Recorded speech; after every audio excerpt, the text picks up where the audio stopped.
പണ്ടേ ഞാൻ ഓങ്ങിയതാ. അന്നൊക്കെ രാമകൃഷ്ണൻ തന്നെയാ തടുത്തു നിർത്തിയത്. ഇനി ഒന്നും നോക്കാനില്ല. നിങ്ങൾ അമ്മാവനും മരുമോനും കൂടി കുറെ ഞൊട്ടു. അവൻ നിങ്ങളുടെ പിച്ചാത്തിപ്പടി വന്ന് കേറിയാലും നിങ്ങളുടെ കൈ വിറയ്ക്കും. ഇന്ദുചൂടനെന്ന അവന്റെ പേര്.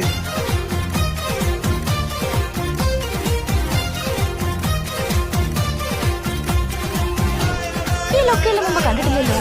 പുറത്തായിരുന്നോ? സെൻട്രൽ ചവിട്ടി നെഞ്ചുകൂടി ഞാൻ പിടിക്കും. ഇവിടെ കളിയിറക്കേ ദിനേശ, ഇടഞ്ഞ കൊമ്പന്റെ കൃഷ്ണമണിക്ക് തോട്ടി കയറ്റി കളിക്കില്ലേ? ചവിട്ടി താഴ്ത്തുന്നതിന് പാതാളത്തിലേക്ക്.